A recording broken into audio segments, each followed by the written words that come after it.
Hey YouTube, Joeboy here. So, today I want to talk about the YONKO Monkey D. Luffy. Guys, say it with me, the YONKO Monkey D. Luffy.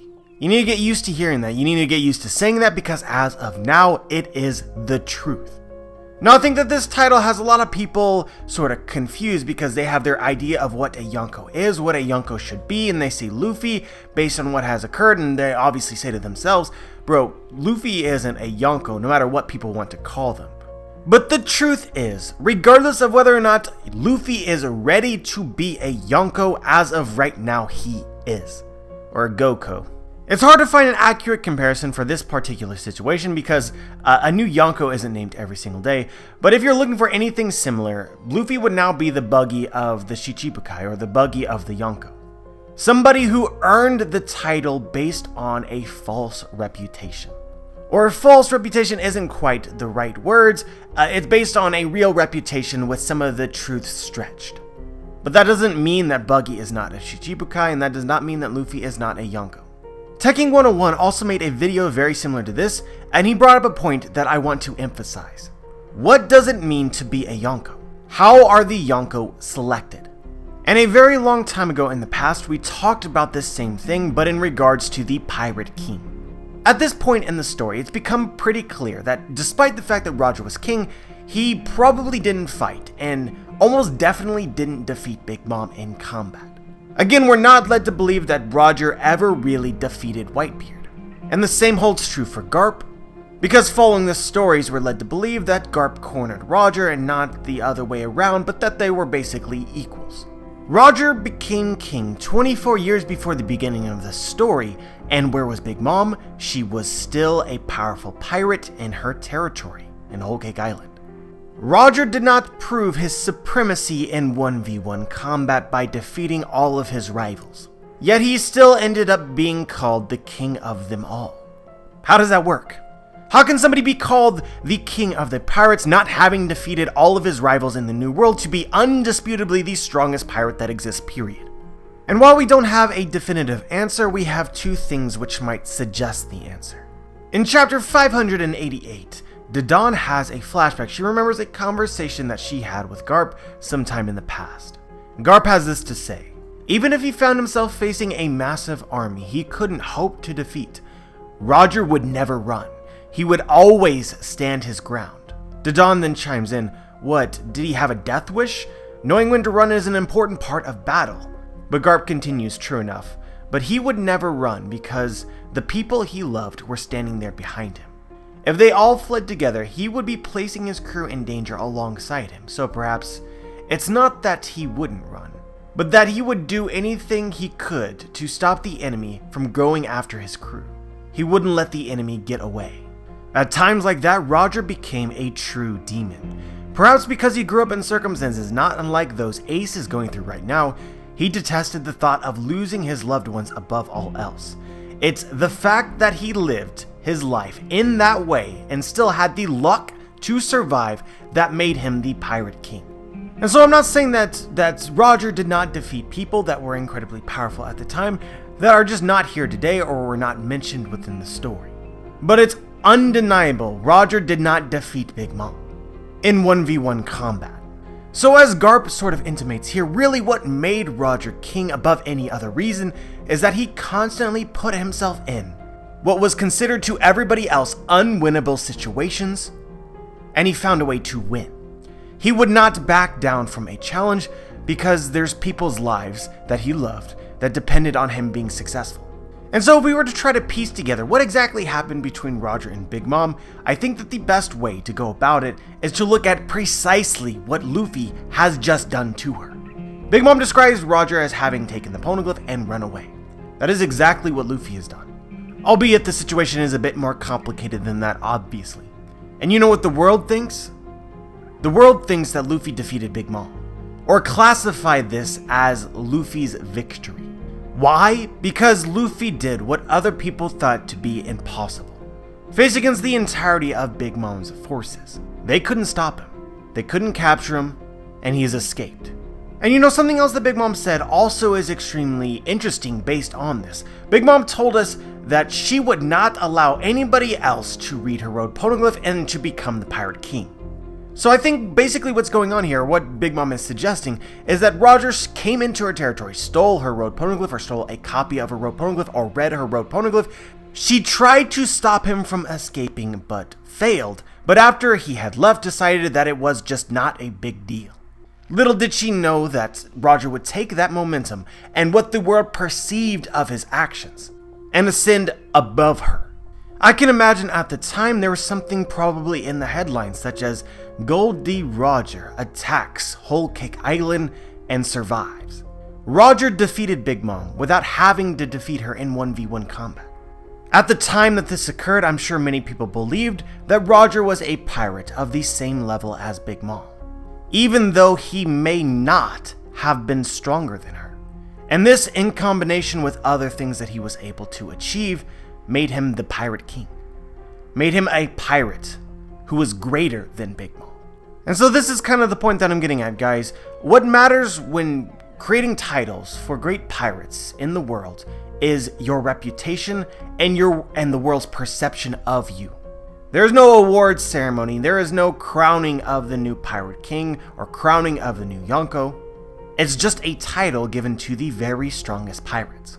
The very strongest pirates as determined by the world. Even to this day, Big Mom gives me the impression that she looks down upon Roger as an inferior pirate to her. Like if she were given a do-over, she would never allow him to escape her grasp. That maybe she didn't try hard enough to stop him. Basically, the impression that I get is that if Big Mom had a second chance, she would force Roger to defeat her in a 1v1 fight, but that never occurred. And I think that this has a lot of relevance with what's going on with Luffy right now. Luffy did the impossible with only half of his crew, recruiting members as he got there, snuck into Big Mom's territory, and made her look foolish. And she couldn't stop him, even though she is very clearly stronger than him. The world is now reporting that Luffy has had a victory over Big Mom, essentially defeated her in a battle, but maybe not the war. But for them, that's all that they need in order to crown Luffy her equal. And if Luffy is the equal to a Yonko, what would that make him? That would make him a fellow Yonko. What I'm trying to say, guys, is that Luffy does not need to defeat a Yonko to become a Yonko. Similar to how Roger did not need to defeat Big Mom in 1v1 combat in order to become the Pirate King, to become the king of all pirates. The Yonko aren't some sort of static thing. There can only be 4 Yonko at a time, and in order to become a Yonko, you have to, defeat one to replace him.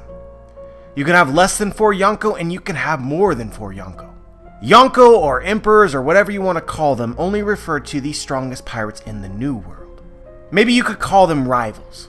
Or at the very least, the world perceives them as rivals. So when you write a news story, embellishing the truth and making it appear as though Luffy challenged a Yonko and came out victorious, then the world is left thinking only one thing. This person is a rival to a Yonko. He is a fellow Yonko. And it certainly helps that this same news story delivered to the corners of the world is specifically arguing that he is one. But let's talk about Luffy's bounty and his status as a Yonko a little bit further. Because I think that we all got the impression, it should be blatantly obvious at this point in time, that the world government pinned the entire events of Whole Cake Island. Luffy became the mastermind. He became the leader of everyone, even though that was not entirely the truth. And for sure, they omitted a very crucial detail, which is that the Strats were defeated by Big Mom and her forces during the Tea Party. It was merely the Tamate Bako box exploding which saved them, which caught the Big Mom pirates by surprise. They also did not report anything about Big Mom's rage or anything that was potentially nerfing the Big Mom pirates at the time. They made the Straw Hats and they made Luffy look as good as he could possibly. It wasn't a story about how Luffy luckily escaped Big Mom. No, he was decisively victorious. And to be honest with you guys, I think that there are some ulterior motives going on behind the scenes. I think that it's easy to forget that when Morgans left Whole Cake Island, he left with Stussy, who is a member of Cypher Pole Zero. When you look at the newspaper included bounties. We know for sure that Morgans does not have the ability to influence bounties in any way. Or at the very least, he cannot issue bounties. Meaning Luffy's new bounty was issued by the world government. Meaning with these bounty posters being a part of the news suggests that this story was printed with the government's approval. And it makes sense given Stussy was with him. And it makes you remember this line when Stussy was first to be revealed a member of CP0 in the Whole Cake Island arc. She said to Dufeld, "I don't think so. The world government will be taking that Tamate Bako, my dumb dear friend, but we'll have you take the blame and the fall, of course."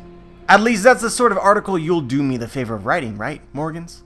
Morgans is the government dog whose top priority is just finding a scoop, some clickbaity news title in which he can print.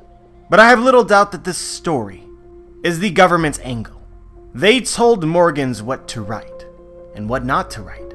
So I think that a question that we should be asking at this time is, why is the world government interested in hyping up the Straw Hat Pirates? Well, let's see what the current fleet admiral, Akainu, has to say about Luffy. The Pirate King, Gold Roger, the revolutionary Dragon. I'm amazed that their two sons turned out to be brothers. Great sin already runs through your blood. No matter who else escapes, I will never let you two brothers go. Or as he said a little bit earlier in Marineford, so that is him, grandson of Garp the hero, the son of Dragon. That is one pirate who most certainly needs to be eliminated. So are we clear here? Akainu has it out for Luffy. Akainu definitely doesn't want Luffy to succeed. Akainu is basically the head of the Marines at the time, and in chapter 703, Oda actually showed Akainu reading the newspaper, and he does not seem angry or concerned in any way. Just thoughtful. So this story being printed about how Luffy ended up besting the Yonko Big Mom doesn't concern him. It's not bad news. Doesn't make him angry. Maybe it is exactly what he expected to be printed. Because the objective of hyping up Luffy and giving him all these feats that he doesn't necessarily deserve and omitting certain facts which makes him look better than he currently does is all part of the government's play to have Luffy and the Straw Hats killed by the other pirates in the New World. If Akainu and Stussy are as perceptive as Blackbeard, they should realize that Luffy is not ready for the title of Yonko yet. And that is why giving him this title is so dangerous for him. If you ask this general question, how did Luffy escape from Whole Cake Island? There's many possible answers, but I think the underlying answer that covers every single small thing that occurred is that the Straw Hat Pirates were underestimated. What was the speech that Luffy was given time and time again in Whole Cake Island? You're a small fish in a very large pond. This is a Yonko we're talking about. And now, anybody that he faces won't have that excuse anymore. Because as far as the world is concerned, Luffy now is one of the Yonko. From this point, going into the future of One Piece, these Straw Hats will no longer be underestimated by anybody. And even beyond that, they will now have a huge target on their back, because as we've seen with the Supernova, they're looking to target Yonkos. They're looking to surpass the Yonkos. They're looking to make their name and make their stake in the New World by defeating the very best. And now Luffy is the very best. And people will be looking to take him out. It's not just a matter of Luffy showing up somewhere and pissing someone off. They're coming. Guys, in my opinion, this entire thing with the bounty and Luffy's status is completely a plot to have Luffy get killed. And the Marines maybe even at this point suspect that they won't even need to be a part of it. Because Luffy is not ready to be a Yonko, but the world thinks differently. Because the world has been influenced by the government. So I want you guys to say it with me again. Yonko Mugiwara no Luffy. And whether or not he is able to keep his title depends on whether or not he can survive what is about to come. But that is all I had to say today. As always, curious as to what you guys think about this, whether you agree or disagree, and why. Just share your thoughts. Like the video if you liked the video, dislike the video if you disliked the video. Make sure to subscribe if you want to be notified for my future content. And as always, guys, have a wonderful day.